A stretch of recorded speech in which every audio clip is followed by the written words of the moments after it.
Personal pronouns. This page lays the foundation of the language. Personal pronouns.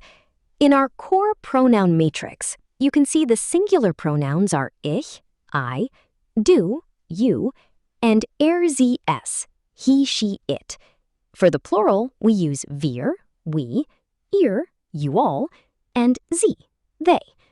Notice that du and ihr are informal, reserved for friends and family, whereas the capitalized sie is used for formal interactions in both singular and plural contexts. When replacing objects with pronouns, we use the last letter trick.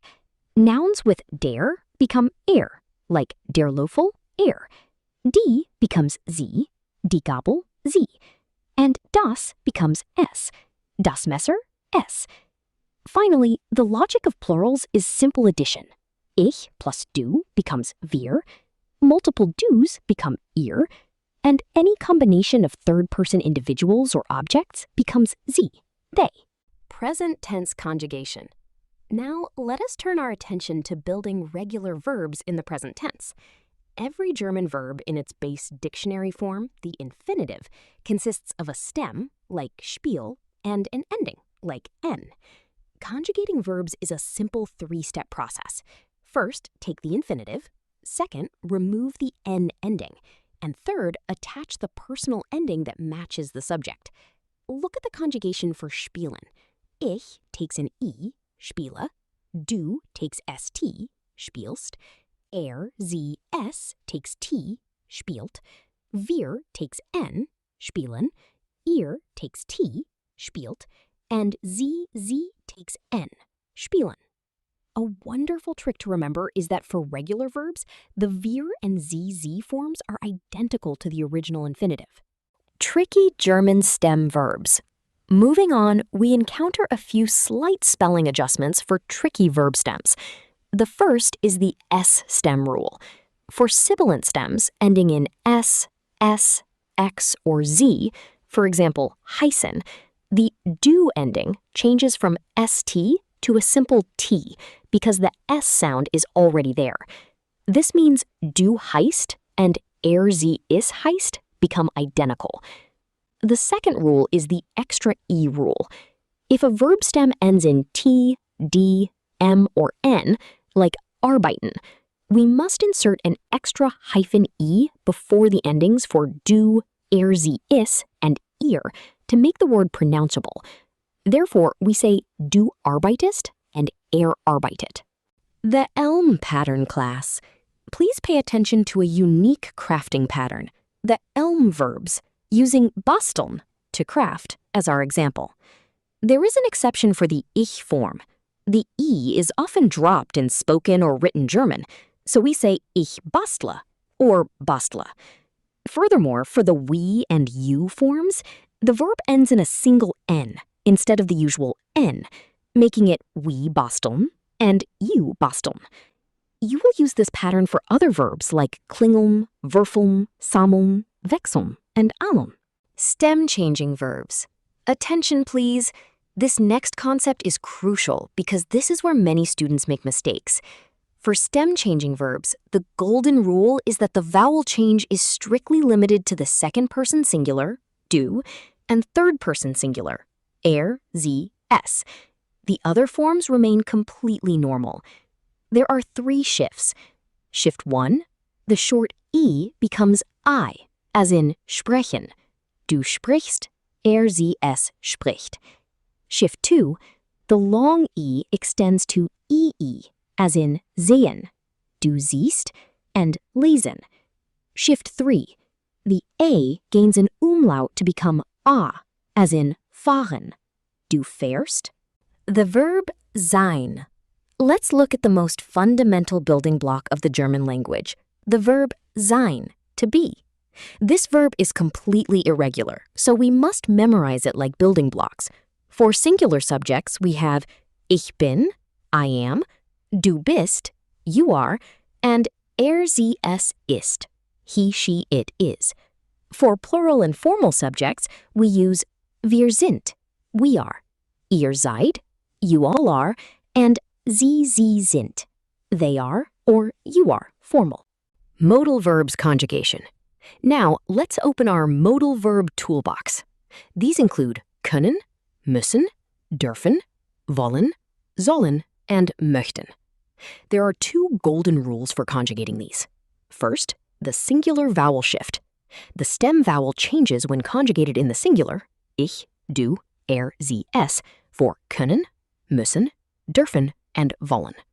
Second, the no ending rule. Unlike regular verbs, the first and third person singular forms, ich and sie, es, have no added endings and are perfectly identical. For example, ich kann, sie, es, kann. Sentence structure with modals. How do we use these modals in a sentence? Let us examine the glorious German sentence bracket. In a standard sentence, the conjugated modal verb must always sit firmly in position 2. The main action verb, however, remains in its infinitive unconjugated form and is pushed all the way to the very end of the sentence. For example, am Sonntag können wir lange schlafen. There is one exception. If the context makes the action obvious, the infinitive at the end is optional. You can simply say, möchte ins Schwimmbad, without having to add gehen at the end.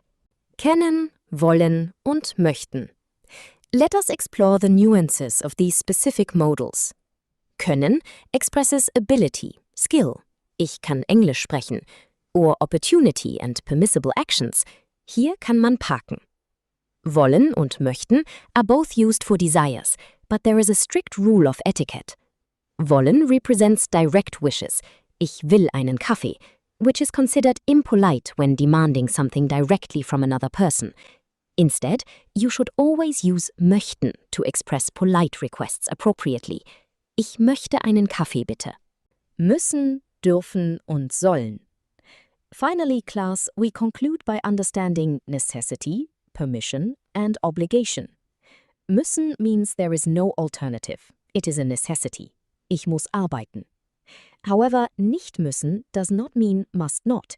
It simply means the action is optional or not necessary. Ich muss am Wochenende nicht arbeiten. If you want to say something is forbidden, you use nicht dürfen. Hier dürfen Sie nicht rauchen. Dürfen by itself means permission or it is allowed. Lastly, sollen is used for reporting instructions, like advice from a doctor. Making proposals, sollen wir morgen ins Kino gehen? Or offering help, soll ich dir einen Kaffee machen? Let us continue our journey by exploring a fascinating feature of the German language, verbs that can literally be cut in half. Snipping German verbs, separable verbs. Let's explore the concept of separable verbs, or trennbare Verben. These are verbs where a prefix can detach from the base verb in standard sentences. Common prefixes include ab, an, auf, aus, ein, fern, her, mit, statt, teil, vor, weg, weiter, zu, zurecht, zurück und zusammen. Rule number 1. The scissor effect. In standard main clauses, the conjugated base verb takes position 2, while the prefix is snipped off and sent to the very end of the sentence. For example, with einkaufen, to shop, kaufen stays in position 2 and ein is pushed to the end. Ich kaufe heute im Supermarkt ein. When speaking, the word stress or accent always falls on this prefix, making it sound like einkaufen. Rule number 2. With modal verbs. If a modal verb, like muss, is in position 2, the separable verb stays completely glued together and sits at the end of the sentence in its infinitive form. An example is ich muss morgen einkaufen. Rule number 3. In subordinate clauses. In a subordinate clause, Nebensatz, the verb also remains together but is completely pushed to the end and conjugated there, as seen in weil ich morgens immer 6 Uhr aufstehe. A daily routine. Verbs in action. Now we can apply these rules to a daily routine, tracking a day from morning to evening to see how these verbs function in real life. At 06, we see the early start. Ich muss immer 6 Uhr aufstehen. This illustrates using the modal verb müssen with the separable infinitive aufstehen. At 07:30, work begins. Ich fange mit der Arbeit 7:30 Uhr an. Here, the separable verb anfangen is properly split across the sentence. During afternoon errands, we see Am Montag kaufe ich nach der Arbeit ein, showing einkaufen split in a standard weekly routine. People often face a shopping dilemma, needing to shop before work because returning home doesn't happen until late, around 2030. In the evening, at 19, we return and relax. Am Abend komme ich 19 Uhr nach Hause zurück. This features the split verb zurückkommen. For tonight's plans, if we want to go out, we say heute möchte ich ausgehen, pairing the modal möchten with the infinitive ausgehen. We can even send an invitation to join by asking, möchtest du mitkommen? The magic of inseparable verbs. In contrast to the verbs we just practiced, there are also inseparable verbs, or nicht trennbare Verben.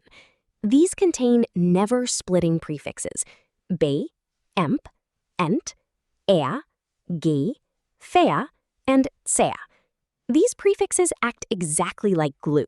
They never separate from the base verb in the present tense. A prime example is the verb bekommen, to get or receive. Because be and kommen are glued together, we simply say Peter bekommt ein Schnitzel.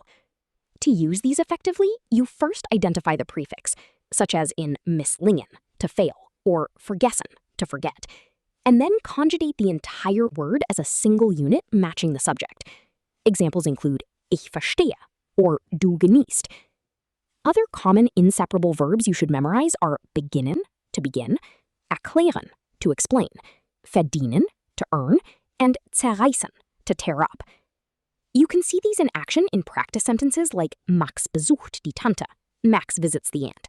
Du bezahlst die Rechnung, you pay the bill. Ich empfehle das Steak, I recommend the steak.